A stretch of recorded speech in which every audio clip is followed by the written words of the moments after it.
E vamos lá, pessoal. Sabia que uma live ia ser pouco para tanta informação e para tantos temas interessantes e interdisciplinares que esses três autores têm para o teatro brasileiro e a literatura brasileira.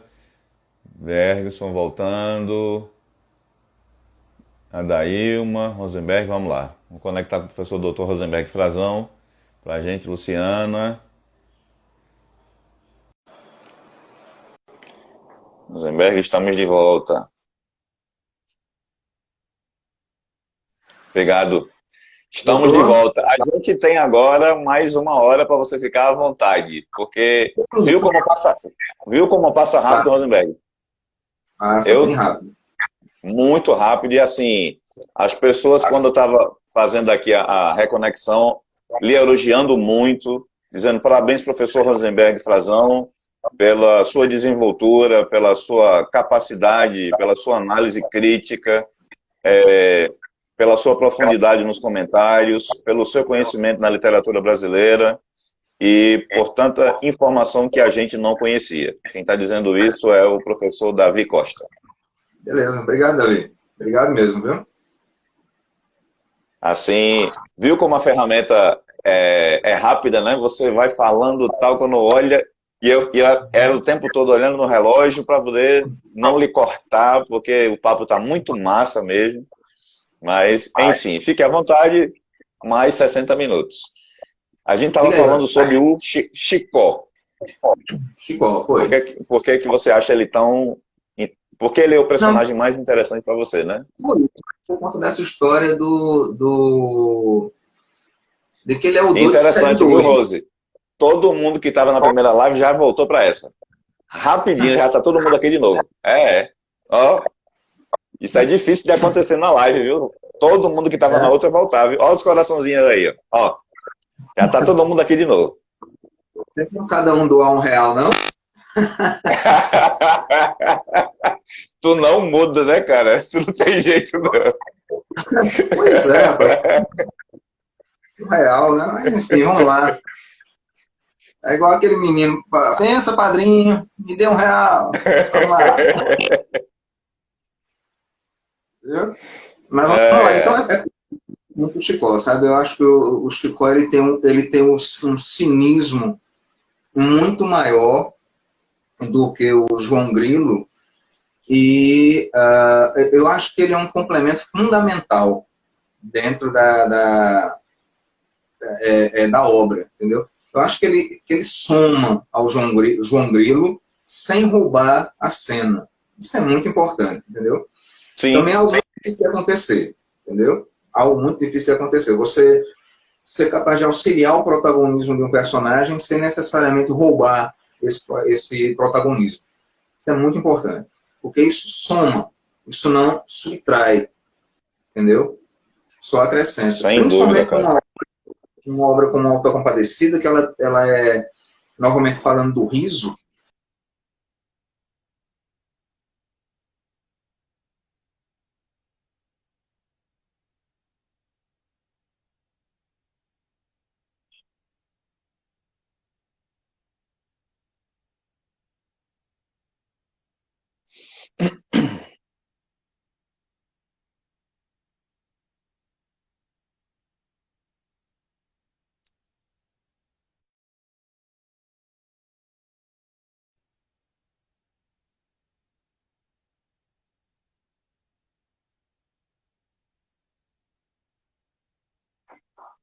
Vamos lá.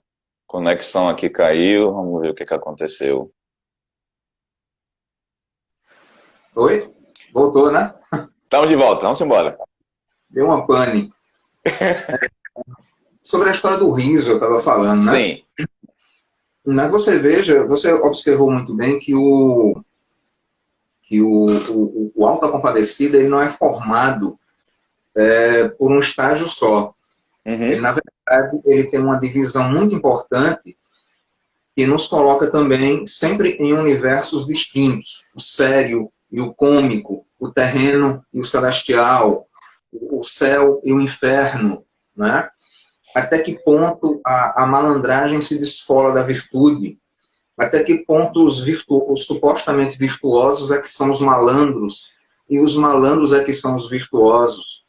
E novamente, mostrando como a Ariana é importante nessa captação da tradição, isso aí tudo já estava presente no alto medieval. Entendeu? Que esse alto do Alto da Compadecida é referência a um modelo de peça teatral cuja origem é medieval e que já era caracterizada por fazer o quê? Essa união do sagrado com o profano e apresentar esse teor crítico, baseado no riso. O mais curioso é que a origem disso é o alto natalino. Sim. Né? E dos autos que eram apresentados no Natal, a coisa acabou entrando, deixando um pouco mais o aspecto religioso. Os autores foram se aproveitando da oportunidade das encenações natalinas e foram incorporando os elementos profanos. Claro, existe uma moral da história que é muito ancorada na religiosidade. Tanto que quem redime a grande responsabilidade pela remissão do João Grilo são as divindades. É o Jesus, é a Virgem Maria, mas por quê? Porque o ideal da peça é exatamente estabelecer essa conexão entre o sagrado e o profano, não distanciando tanto um universo do outro. Olha aqui a pergunta da M. James, que pergunta o seguinte: fale o que o senhor acha sobre o cangaceiro. O que ele representa no Alto da Compadecida? Severino de Aracaju, né? Severino de Aracaju. Veja bem, Severino de Aracaju é o seguinte: o cangaço é um aspecto muito polêmico dentro da literatura brasileira. A primeira vez que a gente pode dizer que aparece é lá atrás, naquela obra que eu falei, que é o Cabeleira do Franklin Távora, ainda no romantismo brasileiro, final do romantismo. Tá? E por que é uma figura polêmica? Porque o cangaceiro é um representante do banditismo. Entretanto, criou-se houve o desenvolvimento de um mito, né, cercando a figura do cangaceiro, do tipo do cangaceiro, que muitas vezes o identifica com uma espécie de Robin Hood. Reza, não vou dizer reza, né, porque o que reza é a lenda.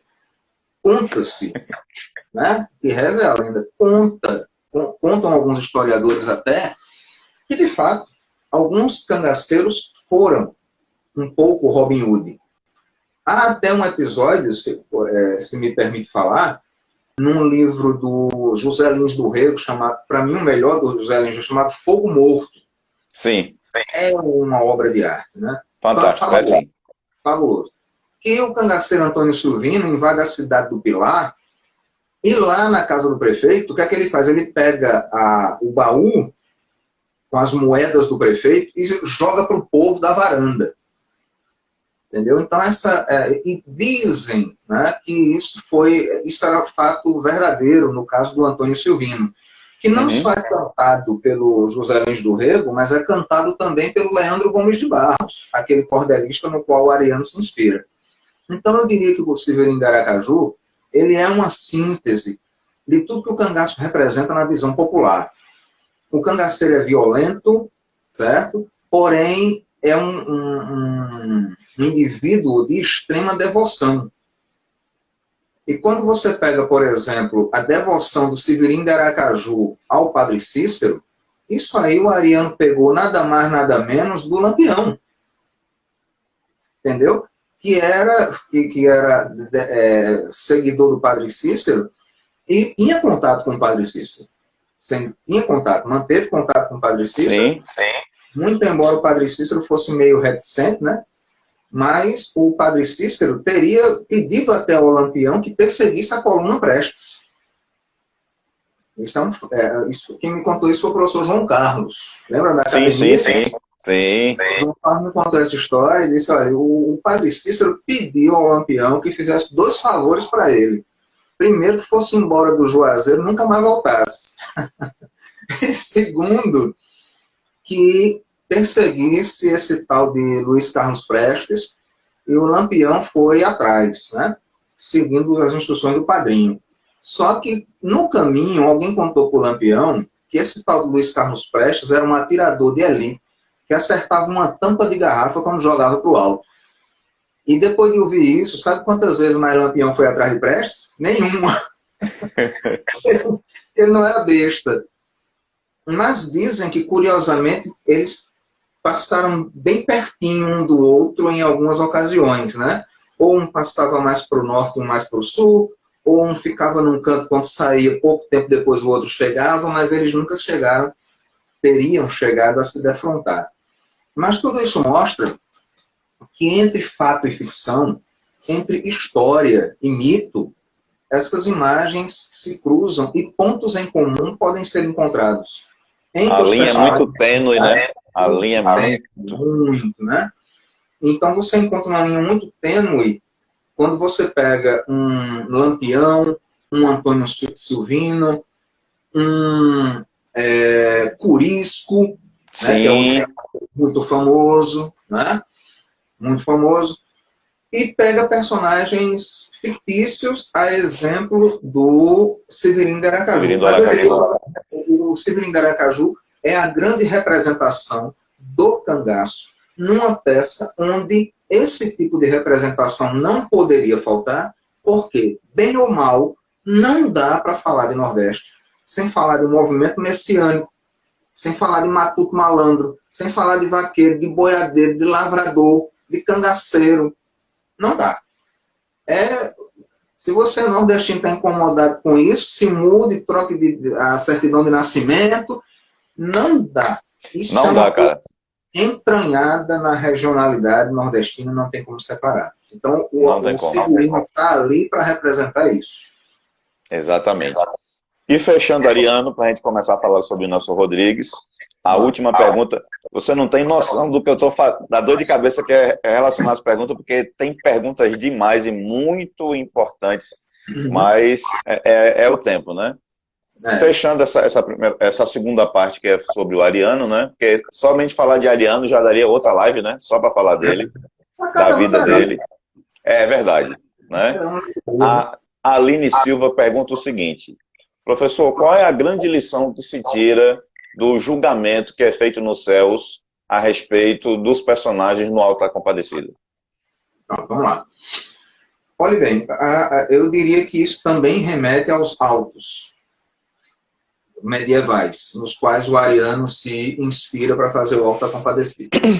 São duas lições importantes. Primeira lição: nós devemos ter consciência das imperfeições humanas, porque elas são naturais do ser humano e são incomparáveis. O ser humano jamais pode se comparar em sua imperfeição ou ambicionar em sua imperfeição à perfeição divina. Porque o perfeito só se encontra no divino.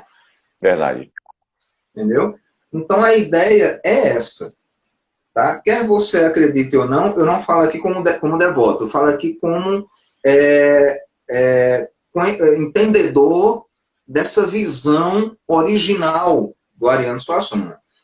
Ou seja, culturalmente, né, a visão que nos toca, que nos é passada como um legado dos nossos antepassados é essa. É preciso ter uma consciência das imperfeições humanas e também de que a perfeição divina jamais será equiparada. E o curioso, Kleber, é que isso não está apenas dentro do universo judaico-cristão. Isso já vem desde os gregos. Sim. Entendeu? Você veja lá atrás, na Odisseia. Bastou Ulisses dizer que se equiparava aos deuses porque tinha conseguido criar o ardil, o artifício do cavalo de Troia, que levou os gregos a vencerem os troianos, Poseidon já se irritou e impediu que ele voltasse para casa por 10 anos, fazendo todo tipo de picuinha para ele não voltar. Por quê? Porque ele se atreveu a se equiparar aos deuses. Não sendo ele um semideus, ele não tem esse direito. Então isso tudo passa pelo Auto da Compadecida.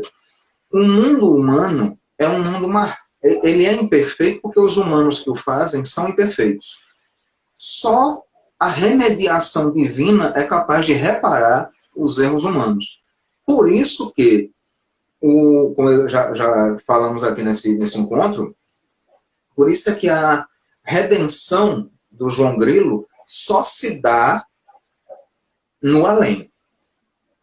Porque a redenção do pobre não existe no mundo real.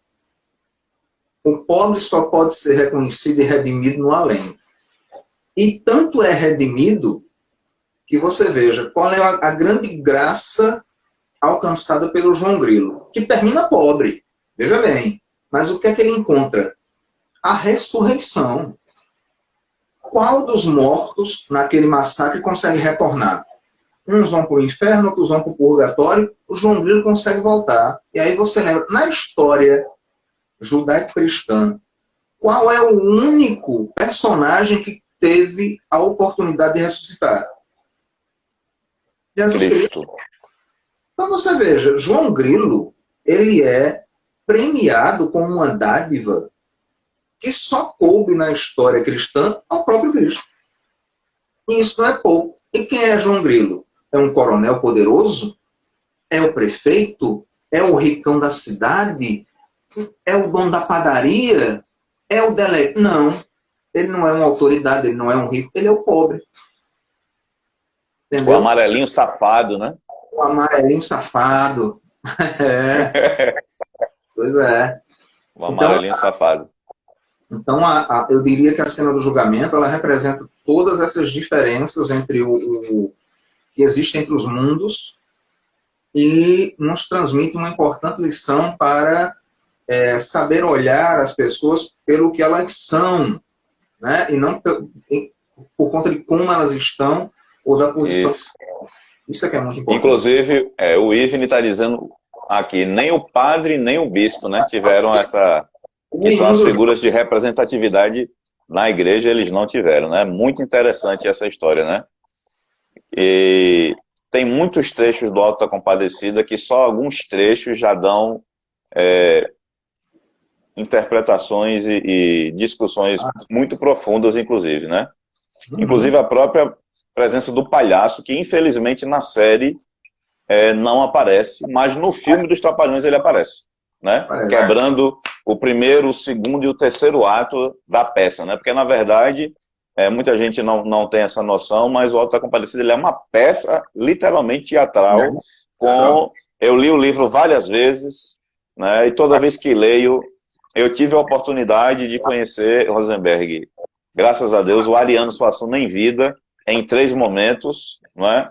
Um momento foi a representação do Alto da Compadecida num teatro no bairro de Casa Forte, que é o bairro que ele morava, né?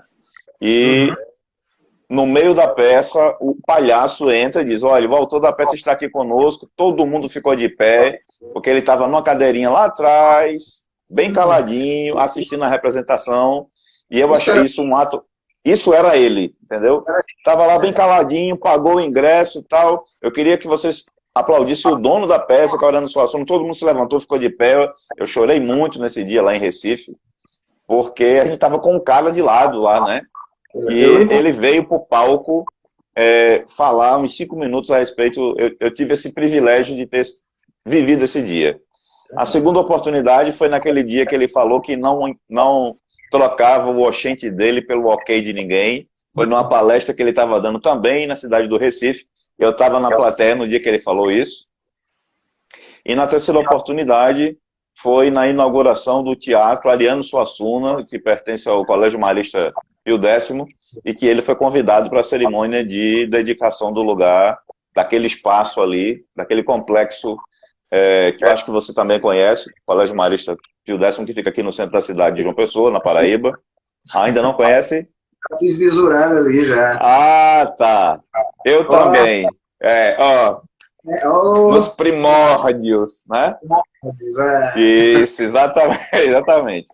Que era, inclusive, foi o primeiro teatro dentro de uma escola em João Pessoa que cabia 350 pessoas.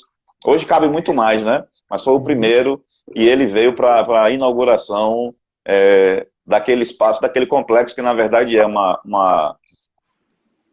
biblioteca, o teatro, que fica no primeiro andar, e um complexo de exposições onde o Abelardo da Hora, que também é um artista pernambucano, foi inaugurar sua exposição dentro do Colégio Marista Pio X. Achei Graças a Deus eu tive a oportunidade de conhecer. Você também teve, né? A oportunidade de conhecer Ariano?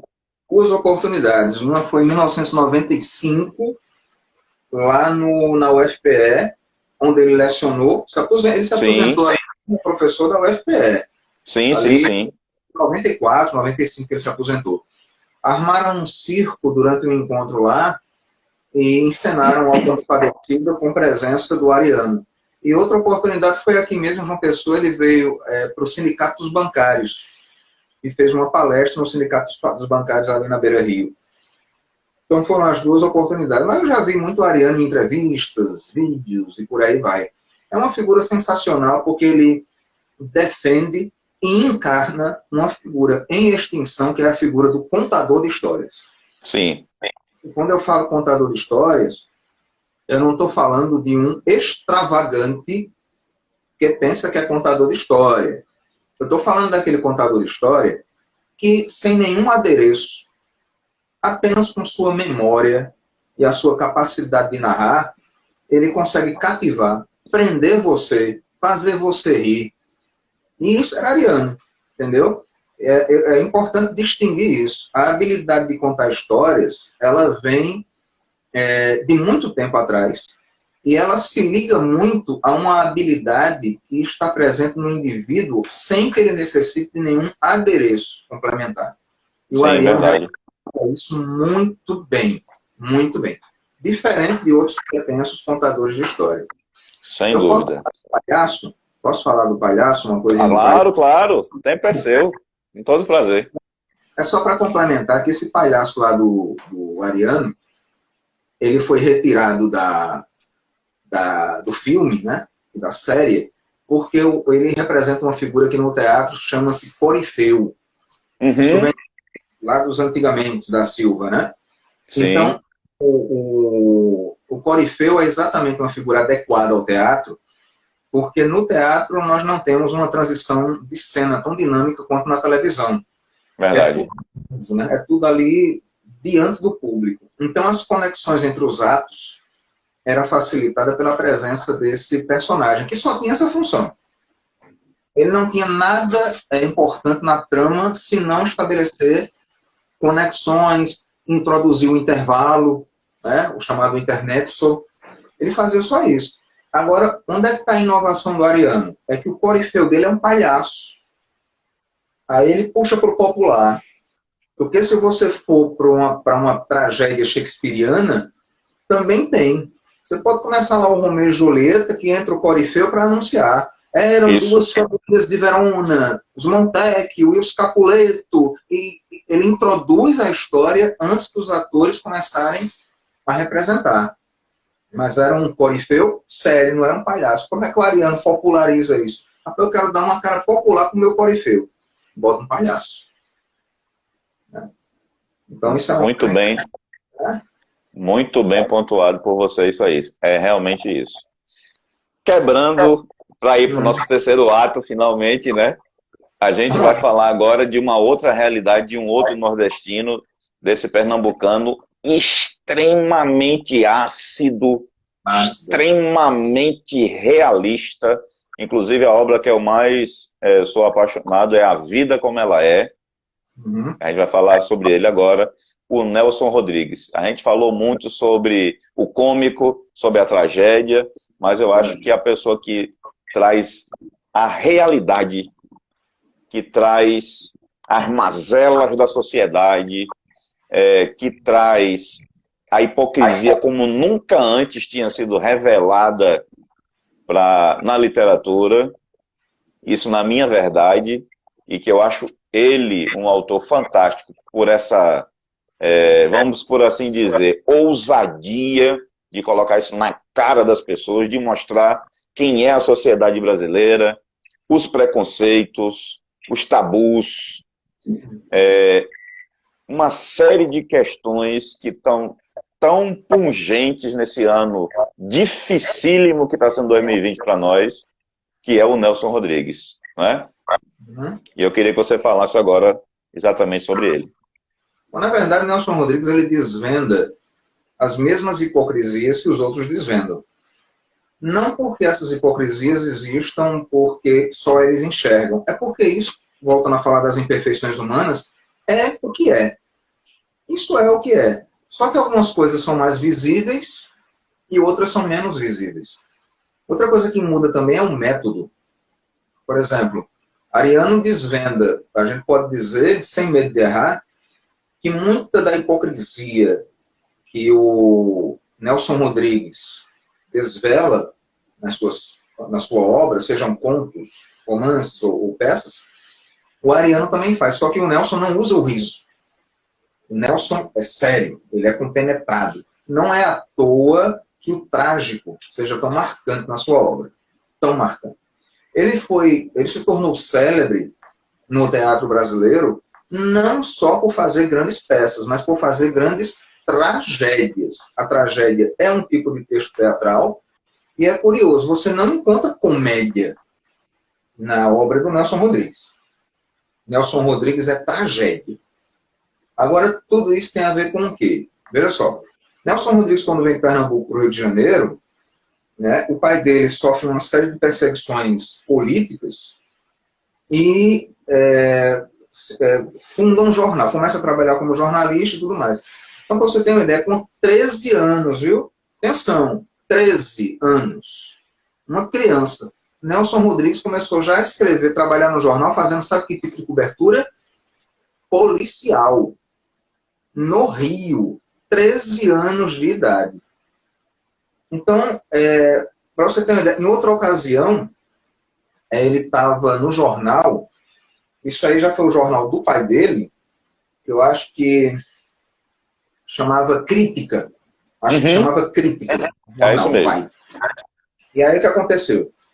Ele viu o próprio irmão ser assassinado com um tiro de revólver dentro da redação por uma mulher cujo nome tinha sido publicado no jornal durante uma matéria sensacionalista. A mulher não gostou, comprou um revólver, no mesmo dia que comprou o revólver, entrou na redação e atirou a queima-roupa no irmão do Nelson Rodrigues. Então, o Nelson Rodrigues ele tem uma convivência muito forte com a tragédia, desde a sua cobertura policial precoce, passando pela tragédia familiar que ele enfrentou, e em decorrência dela, o pai dele também teve uma morte precoce, parece que morreu 6 meses, menos de um ano depois que o irmão dele morreu, o tamanho foi o baque sobre o pai. Então ele tem isso, e o próprio contexto do Rio de Janeiro. Entendeu? Então é isso que ele vai trazer. Ele é um nordestino, porém ele é um nordestino radicado no Rio de Janeiro, que será capaz de enxergar essa realidade melhor do que ninguém. Tá certo? E parece curioso. Agora, uma coisa que eu queria ressaltar sobre o Nelson Rodrigues, Kleber, é o seguinte. Eu já falei da mudança de método, né? Ele não emprega o riso, ele é um cara sério, tal. É o seguinte, é que um dos grandes dilemas que eu vejo na academia, desde quando eu estava lá, é como os acadêmicos lidam com o Nelson Rodrigues. Em que sentido? Porque o Nelson Rodrigues, você abre os livros, olha os sites, adoram falar assim, o Nelson Rodrigues faz uma crítica da classe média, né? Uma crítica da classe média e tal, tal, tal. Mas, na verdade, ele não faz crítica da classe média, ele faz crítica de todas as classes. E, claro, por quê? O Nelson Rodrigues, nesse caso, ele trabalha mais ou menos como o Manuel Antônio de Almeida, lá nas Memórias de um Sargento de Milícias. Sim. Você tem os pobres, os médios e os ricos. Aí o Manuel diz assim, rapaz, como é que eu posso fazer para pegar todo mundo? Já sei. Vou pegar os médios. Porque o médio é aquele que não quer ser mais pobre e está querendo subir.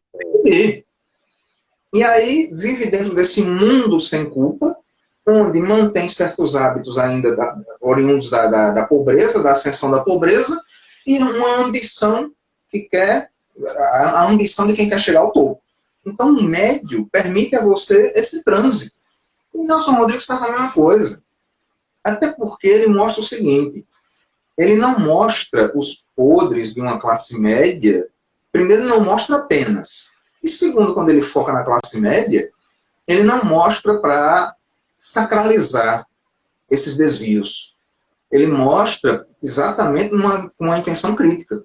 Tanto é assim que você não vê ele exaltar Ele mostra muitos atos deploráveis, inclusive do ponto de vista da sexualidade humana e dos desvios comportamentais nesse sentido, né? As chamadas taras, como, aliás, era comum se falar naquele tempo, né? Tara, você tem uma tara, né? Mas ele não sacraliza as taras. Pelo contrário, ele mostra o quanto personagens envolvidos com esse tipo de comportamento, ou com comportamentos desregrados, sempre estão, de uma forma ou de outra, penalizados. Entendeu? Então, eu acho que essa é uma lição e uma intenção do Nelson Rodrigues poucas vezes percebida, mesmo por pessoas que estão na academia, nas universidades hoje, que têm grande conhecimento, mas parecem não enxergar esse aspecto da obra do Nelson Rodrigues. Ficam muito nesse discurso de que ele é um crítico da classe média, um crítico da classe média, mas atenção, critica, mas qual a intenção da crítica?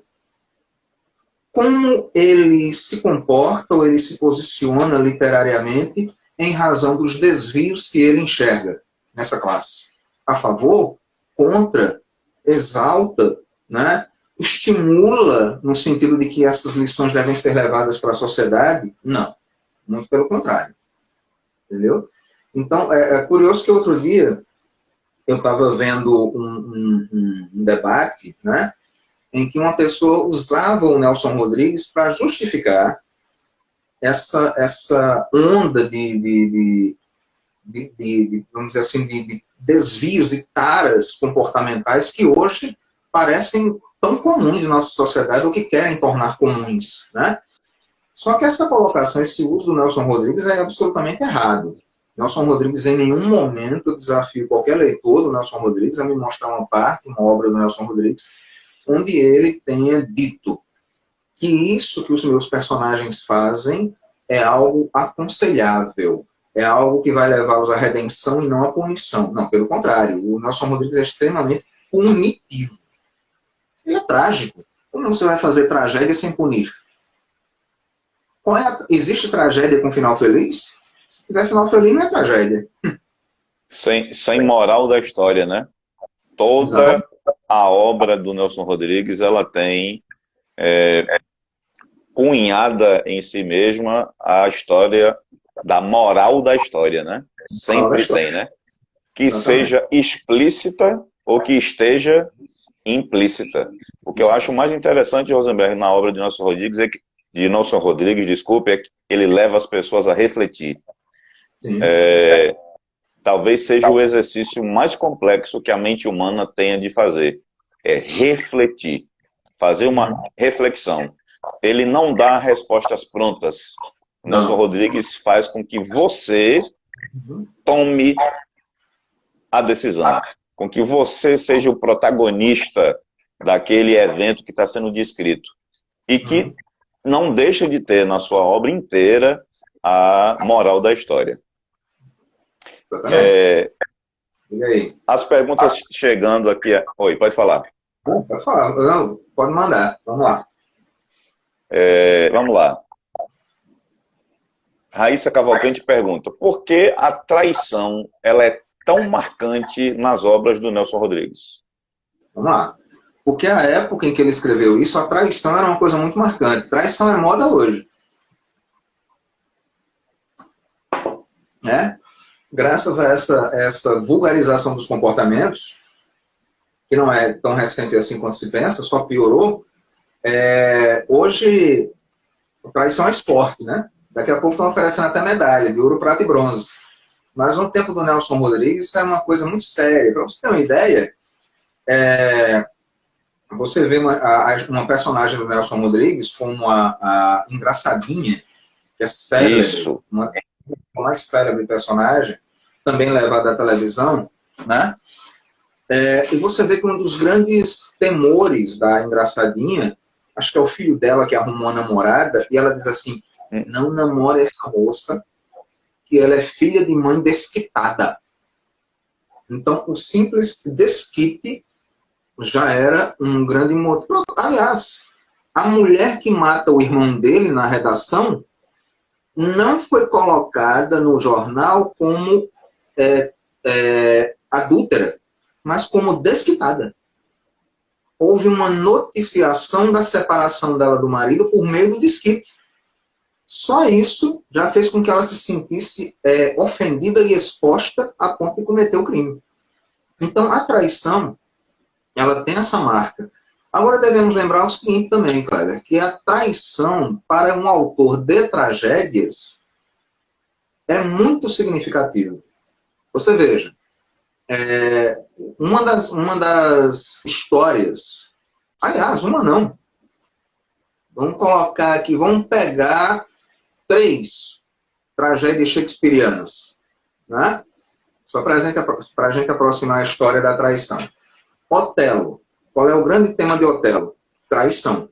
Otelo pensa que Desdémona o traiu e estrangula a própria mulher. Né? Então, por que não perdoa a mulher? Porque a traição é imperdoável. Perdoável. Imperdoável. Vou pegar outra. Macbeth. Não tem a traição amorosa, mas tem a traição dele ao rei Duncan. Por que ele é condenado no final? Por que o final dele é trágico? Porque ele fez... Ele traiu. E ele traiu um amigo. Né? E quando você pega o Hamlet, também temos a ideia da traição. Mas onde? Eu não estou lembrado, porque você está pensando na traição amorosa. Pense na traição no sentido amplo do termo. Né? O pai de Hamlet morre por traição do próprio irmão, tio de Hamlet, e da mãe de Hamlet, esposa dele. Tanto é assim que quando o pai de Hamlet morre, a mãe se casa com o tio dele. E os dois articularam a morte do pai. E os dois serão punidos por isso, porque traíram. Então, a traição é uma das falhas humanas mais graves dentro da tradição do teatro de tragédia. E isso se mantém no Nelson Rodrigues, sobretudo alimentado, não é mais aquele tipo de moral clássica, mas é um tipo de moral, digamos assim, contemporânea, que ele traz muito bem. Entendeu? Então é por isso que a traição tem um peso tão grande. Não existia essa normalização da traição que nós vemos hoje. Né? Até teve um evento, um episódio bem recente aí, que eu não vou falar porque é tão fofoquífero, tão revista caras, que vai estragar a live. Mas tivemos aí um caso, né, de um cara que fizeram até um PowerPoint das mulheres que o cara pegou recentemente aí, que rodou pelas internets. De vez em quando eu vejo essas fofocas para ver até que ponto pode ir a dignidade humana. Verdade. Bob Fernandes pergunta o seguinte: professor, como é tratada a figura da família pelo Nelson Rodrigues? Pronto, vamos lá. Olha, não importa a família, nenhum é perfeito. Só que a Nelson Rodrigues tenta mostrar o seguinte: eu tenho certeza absoluta que ele bebeu isso do Machado de Assis. Absoluta. E do Eça de Queiroz. Tenho certeza. Porque os dois trabalhavam muito bem isso, e foi esse modelo de realismo que o Nelson Rodrigues trouxe para a sua obra, que é a famosa relação entre aparência e essência. Como isso é preocupante na sociedade, especialmente entre aqueles que têm muito que esconder e muito a perder. Vou dar um exemplo lá do Machado, por exemplo. Nas Memórias Póstumas de Brás Cubas, durante o seu discurso, Brás Cubas revela para o leitor qual é a principal vantagem de morrer, ou melhor, de estar morto. Ele diz assim: olha, a grande vantagem de estar morto é que na morte não existe a opinião pública. Então, você veja, na sua franqueza cínica, o Machado não vai dizer, não, porque na morte nós temos a onisciência, na morte nós alcançamos a eternidade, um plano super... Não, nada disso. É não ter a opinião pública. Por quê? Porque você pode fazer o que quiser, contar o que quiser e não tem ninguém para lhe julgar. Então, o Nelson Rodrigues faz exatamente isso. Ele nos leva para dentro das casas, das famílias, repito, seja média, seja das classes mais, dos estratos mais altos, para mostrar que aquilo que parece tão perfeito, na verdade, não é tão perfeito assim. Entendeu? A gente poderia falar aqui, se a gente fosse fazer um momento contador de histórias, tem muitos exemplos do Nelson Rodrigues que mostram isso, né? Dentro das famílias. Entendeu? Como as famílias guardam segredos e fazem de tudo, e a relação desses segredos com a opinião pública, com o que está fora de casa, né? O que tem em casa e o que passa na rua, esses dois mundos, a rua e a casa, eles dialogam permanentemente. E essa relação é necessariamente tensa, muito tensa, porque há coisas da casa que não podem chegar à rua, tá?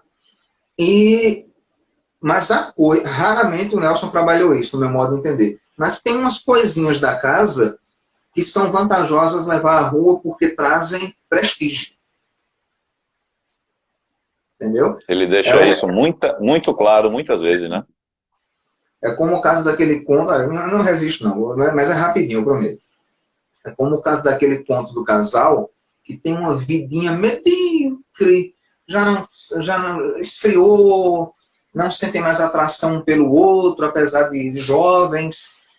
Aí o que é que acontece? A vizinha costuma se pegar com o namorado de maneira absolutamente explícita nos portões de casa. E a protagonista desse conto tem uma inveja horrorosa, ela é rival da vizinha. Então o que é que ela começa a fazer? Começa a provocar o marido, não porque tem atração pelo marido, mas para provocar a vizinha. Só que isso acaba gerando o quê? A redescoberta da paixão entre o casal. Então, o fogo da paixão é reaceso a partir do sentimento de inveja do outro. Então, veja a confusão da psique humana, né? Da psicologia humana, que loucura, né?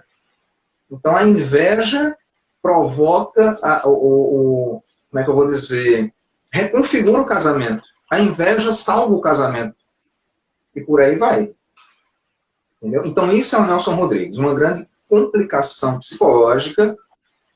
E eu sinto muita pena, voltando a fazer uma crítica aqui à academia, que na hora de escolher autores que tenham densidade psicológica, sempre se opta por autores que não são o Nelson Rodrigues.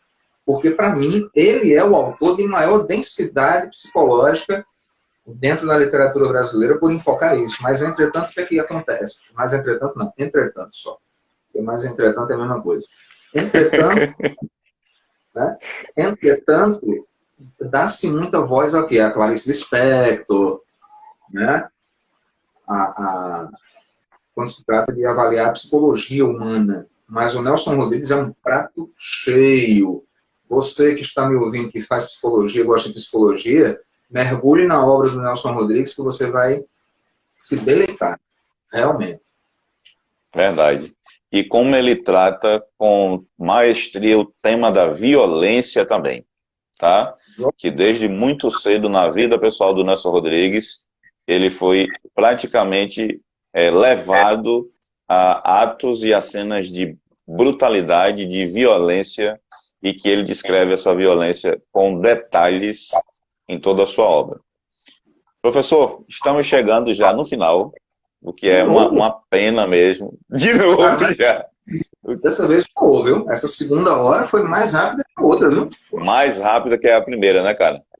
E assim, eu me sinto muito contemplado pelos seus esclarecimentos e pelo vasto conhecimento que você tem na literatura, porque isso fica claro, porque você fala a respeito dos autores da literatura como você respira. O ato nosso de respiração, ele é um ato reflexo, a gente aprende durante os 9 meses de gestação, durante as 40 semanas de gestação, primeiro em meio líquido, depois no meio aéreo.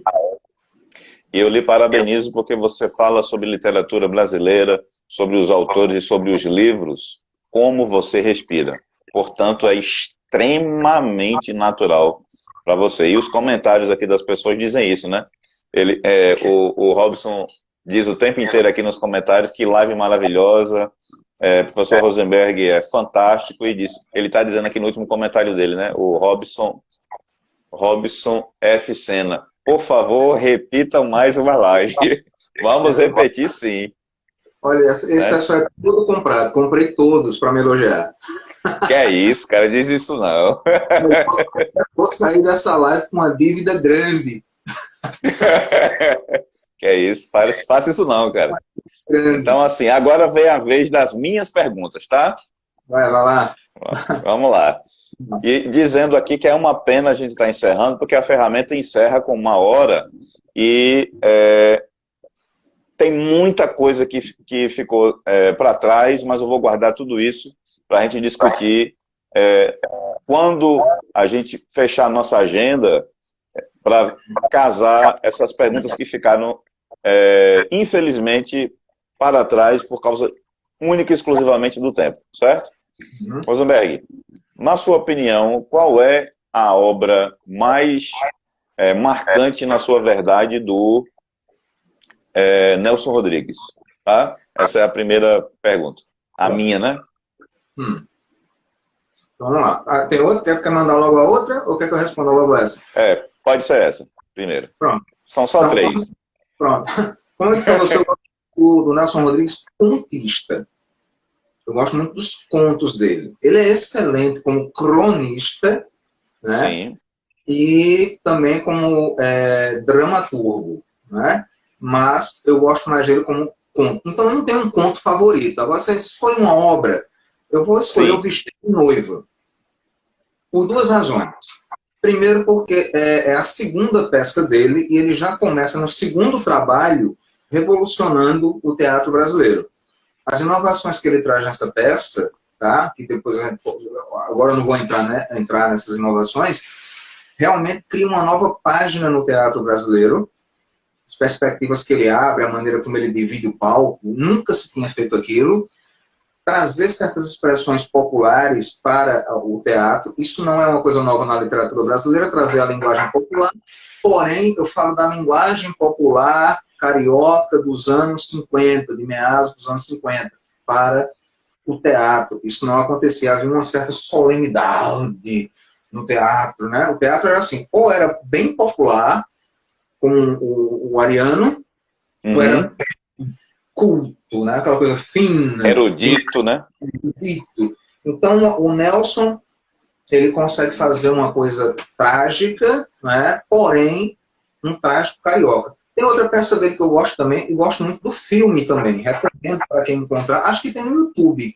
Boca de Ouro. Acho excelente essa peça do Nelson Rodrigues. Ela é relativamente desconhecida, mas é uma tragédia fantástica. E o livro é muito melhor que o filme, mas o filme é muito bom. O filme é do Nelson Pereira dos Santos com o Jesse Valadão. Preto e branco, final dos anos 50, acho que 59 o filme. Muito bom. A história de um bicheiro que manda arrancar todos os dentes e botar tudo dentro de ouro. Muito interessante. Esse eu não conhecia, vou correr atrás, vou comprar e vou ler, com certeza. Boca de Ouro. Diga aí. Segunda pergunta. Desses 3 que nós comentamos nessas 2 horas hoje, praticamente, né? Está chegando ao final da 2ª hora já. Muito rápido, um papo realmente muito gostoso sobre esses caras, sobre essas mentes brilhantes, por assim dizer, né? E a sua também é uma delas, porque entender, interpretar, ler, estudar esses caras não é tarefa simples e não é tarefa fácil. Fazer todas essas conexões com os clássicos da literatura internacional, ou seja, é para poucos, e você é um deles, com certeza. Eu lhe pergunto, o que fica mais marcado na obra A Vida Como Ela É, do Nelson Rodrigues? O que ele quis dizer ao final de todas essas histórias que ele conta. Que para mim Não, é olha a só. obra, eu não conheço, Boca de Ouro, vou conhecer agora, vou lê-lo, com certeza.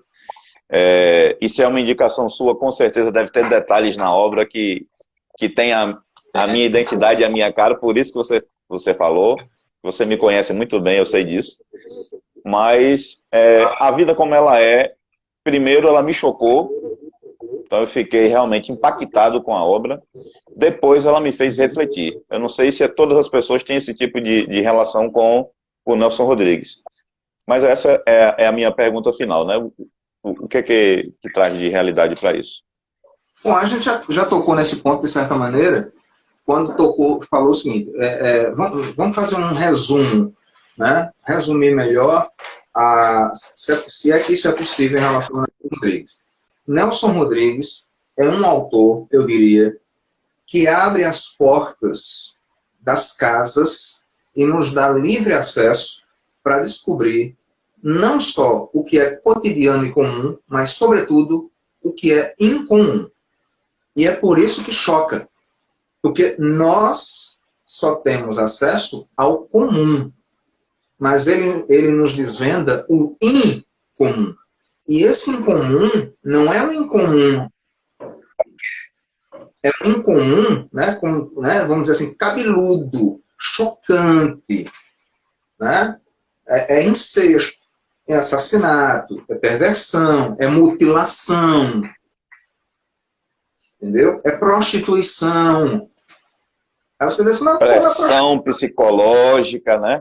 entendeu? Entendeu? Prostituição, mas o que, é que tem a ver? Prostituição tem. Tem sim.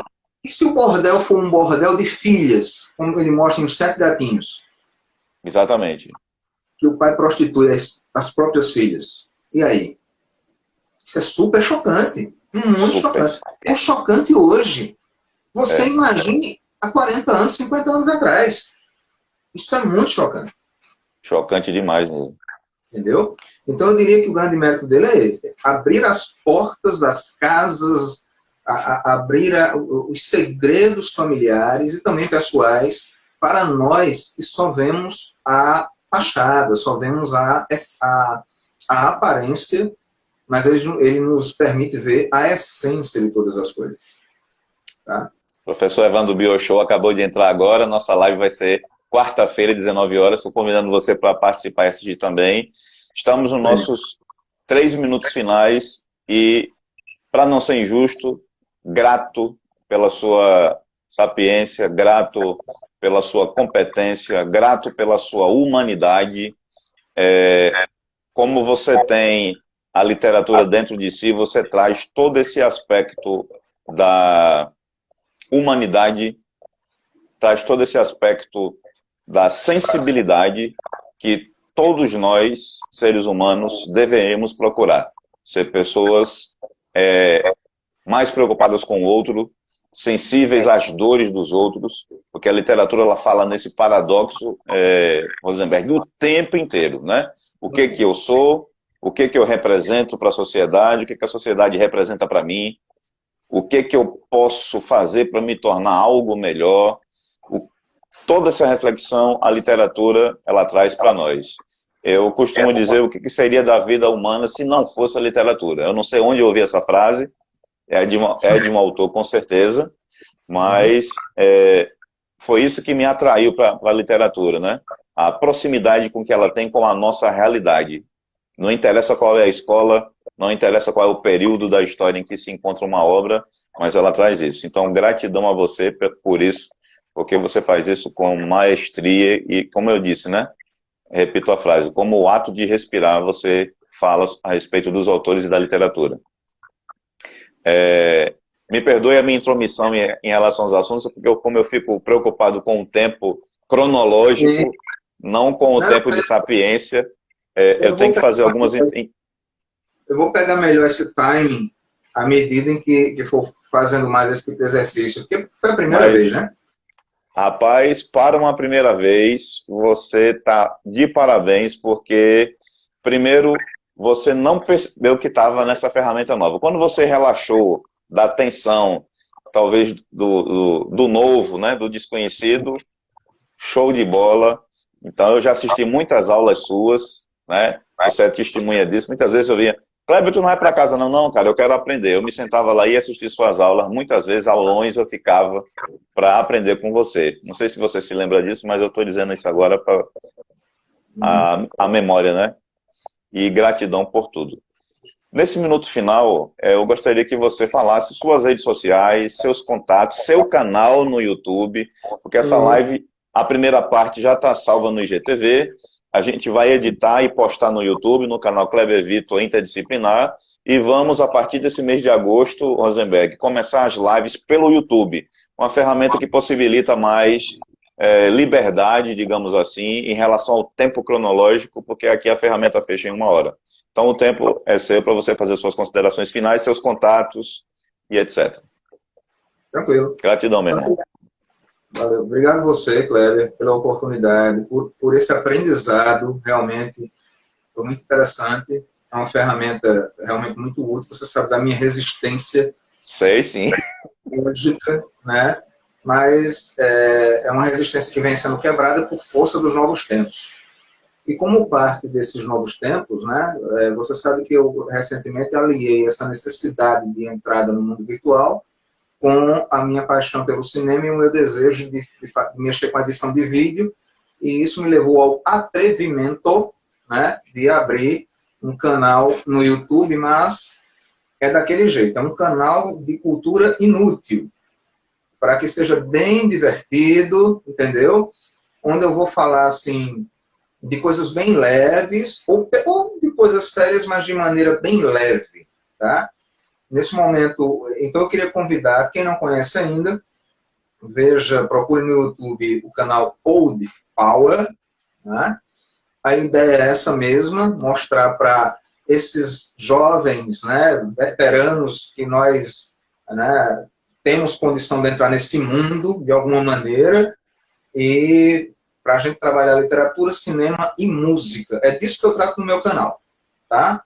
Nesse momento, estou concluindo aí, hoje à noite, vou publicar o segundo vídeo da série sobre a carreira solo dos Beatles, que é sobre a carreira do John Lennon. Espero que vocês gostem, se inscrevam, divulguem o canal, e espero ansiosamente pela próxima oportunidade de encontrar todos vocês que tiveram a paciência de me aturar todo esse tempo. Não é mole, viu? Não, pelo contrário, cara. Foi um prazer dividir com você essas 2 horas. A Ana Maria está falando aqui, né? Parabéns aqui, Rosenberg, por explanar com amor e compaixão tudo aquilo que você faz e tem propriedade de fazer. Tema muito gostoso. E ela está falando aqui, parabéns, Kleber, pela iniciativa e por sua mediação. Arrasou. Obrigado também, professora Ana Maria. Queremos você aqui, viu? Faço o convite à Ana Maria, viu, Rosenberg, para a gente discutir aqui sobre o tema que ela quiser, né? A nossa agenda já está disponível já para o mês de outubro. Na hora que ela quiser contatar, a gente faz aqui uma live, seja aqui no Instagram ou no YouTube, porque lá pode reunir mais pessoas para a gente fazer essa live com a Ana Maria. Assim, ela tem muito a dizer também e muito a falar. Uma excelente pessoa, uma excelente professora de história. Meu irmão, parabéns para você. Esse é o símbolo que a gente fazia na época do Gel Sul e do Gel Tambaú, quando a gente se encontrava aí nos aulões que rolavam lá na escola. Muito obrigado, meu irmão. Parabéns. Você é top. Para não dizer a palavra que eu estou pensando agora, você é top. Meu irmão, até a próxima. A gente vai se falando e vamos fazer mais, viu? Já sugeriram um tema aqui, tá?